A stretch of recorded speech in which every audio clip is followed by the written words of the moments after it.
It's the middle of the night, 40,000 years ago, and the sky just split open. Thunder isn't a sound yet in the way you understand sound. There's no science for it. No pressure systems, no cold fronts, no meteorologist explaining that this is just warm air colliding with cold air somewhere over a mountain range. There's just a noise loud enough to shake loose rock off a cave ceiling, a flash of light bright enough to turn night into day for half a second, and absolutely no way to know if the world is ending. And somewhere in that cave, in that shelter, under that overhang, a group of humans has to do the single hardest thing a human can do in that moment. They have to sleep. Not because they're calm, not because they've made peace with the chaos outside, because if they don't sleep, they die anyway, just slower. This is the story of how humans learned to close their eyes in the middle of nature's most violent, most confusing, most terrifying performances, long before anyone could explain what a storm actually was. And the answer involves architecture, biology, group psychology, myth-making, and a surprisingly practical relationship with fear that most people alive today have completely lost. Let's start with the obvious question first, because it's the one nobody actually stops to ask. Why would a storm even be dangerous to sleep through in the first place? You might think, okay, it's loud, it's scary, sure, but people sleep through traffic noise, through snoring partners, through neighbors slamming doors at 2 a.m. Surely a little thunder isn't a survival issue. Except it absolutely was, and for reasons that have almost nothing to do with the noise itself. A storm 40,000 years ago wasn't an inconvenience. It was a direct physical threat stacked on top of several other direct physical threats simultaneously. Lightning starts, fires, and fire in a dry landscape spreads fast and doesn't ask permission. Flash floods can fill a low-lying shelter with water in minutes, especially the kind of shelter early humans actually used, which was frequently a cave mouth, a rock overhang, or a low spot near a water source, exactly the terrain that floods first. Falling branches, falling rock, and lightning strikes on exposed high ground could kill a person outright. And on top of all of that, storms didn't just threaten humans directly. They terrified every other animal in the area too, which meant a storm night was also the night predators were most disoriented, most desperate, and most likely to make a dangerous, unpredictable move toward anything that felt like shelter, including the shelter you happened to be sleeping in. A storm wasn't one danger. It was 5 or 6 dangers wearing the same coat. So the first thing to understand is that ancient humans weren't naive about any of this. They weren't sitting there confused about why the sky was angry. They were making constant, sophisticated, split-second risk assessments about where to be and where absolutely not to be, and a huge amount of that assessment happened long before the storm ever arrived. This is where the archaeology gets genuinely fascinating, because it turns out early humans were remarkably deliberate about site selection, and storm survival was baked directly into where they chose to sleep at all. Take a site like Border Cave in South Africa, occupied on and off for roughly 200,000 years.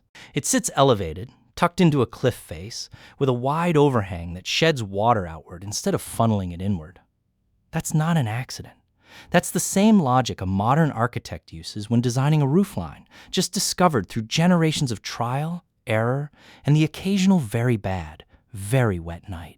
Humans who chose low ground near a dry riverbed because it looked convenient during the dry season sometimes learned the hard way, during the wet season, exactly why nobody else was living there. And the ones who survived that lesson told everyone else. Site selection wasn't guesswork. It was inherited knowledge, passed down with the kind of seriousness you'd expect from information that determined whether your entire family drowned in their sleep. Now here's where the psychology gets interesting. Because sleeping through fear isn't actually a passive thing your brain does. It's an active negotiation, and understanding that negotiation tells you almost everything about how ancient humans actually managed storm nights. Modern sleep science has identified something called the first night effect, where one half of your brain stays in a lighter, more vigilant state of alertness when you're sleeping in an unfamiliar or unsafe environment, essentially keeping watch while the other half rests. Researchers first documented this clearly in dolphins and birds, which can sleep with literally one hemisphere of the brain at a time, but humans show a milder version of the same mechanism. Put a person in a new, uncertain environment, and one side of their brain will stay measurably more alert, ready to snap the whole system awake at the first sign of real danger. Now imagine that mechanism cranked up to maximum during a violent storm in the Pleistocene. Ancient humans weren't fighting their biology to sleep during a storm. Their biology was actively adapting in real time, keeping a partial watch running underneath the surface of sleep itself, a built-in alarm system that let the body get enough rest to function the next day while never fully checking out. This is one of the oldest survival compromises in the human brain, older than language, older than fire, and it was firing on every single one of those terrifying nights. But biology alone doesn't explain the full picture, because humans didn't just passively endure storms with a half-alert brain. They actively engineered the experience to be survivable, and one of the most underrated tools they had was something incredibly simple: the group itself. Ancient humans slept together, not occasionally, but constantly, as a default condition of existence, in tight physical clusters inside caves and shelters. And this mattered enormously on a storm night for a reason that has nothing to do with comfort and everything to do with a very specific piece of neuroscience. Physical closeness to other humans measurably lowers levels of cortisol, the body's primary stress hormone, and increases oxytocin, a hormone tied to trust, bonding, and a felt sense of safety. When a group of 20 to 50 people huddled together during a storm, they weren't just sharing warmth. They were chemically regulating each other's fear responses in real time, body against body, breath against breath. A single person alone in a storm is a nervous system with nothing to calibrate against except raw terror. A group of 30 people breathing slowly next to each other is an entirely different biological situation, one where fear gets diluted and distributed rather than concentrated in any single mind.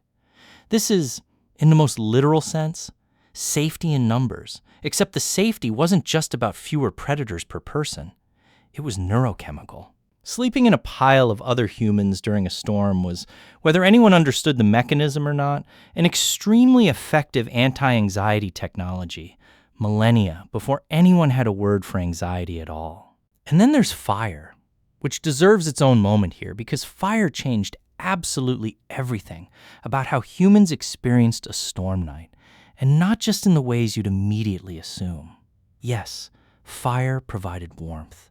Yes, fire kept genuinely dangerous animals at a distance, since most predators have an instinctive aversion to open flame. But fire also did something quieter and arguably more important.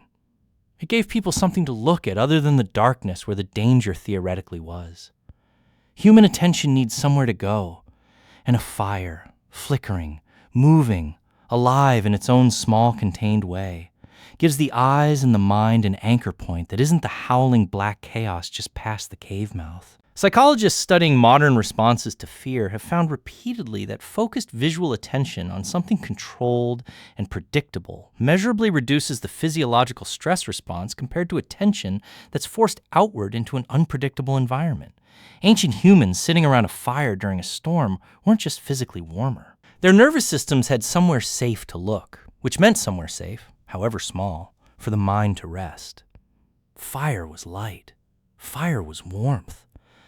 But fire was also, in a very real neurological sense, a distraction device, and an extremely well-designed one at that. And here's the part worth sitting with for a moment. You still do almost all of this. You just don't notice it anymore because the storm has changed shape. Maybe you sleep better with a partner beside you, without ever consciously connecting that comfort to cortisol and oxytocin doing exactly the same ancient chemical work your ancestors' bodies were doing in a cave 40,000 years ago. Maybe you keep a small light on in an unfamiliar room, an anchor for attention in the dark, a direct descendant of a fire built specifically so the eyes had somewhere safe to look.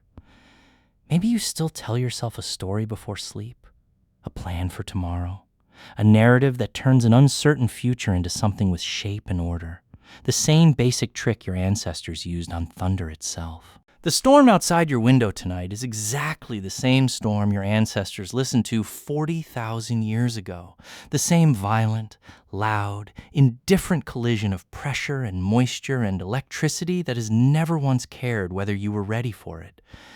But you are still, in every meaningful sense, doing what they did. Building small systems of safety in the dark, one habit, one ritual, one instinct at a time, quietly inherited from people who had absolutely no idea what a storm actually was, but somehow, night after night, figured out exactly how to survive one anyway.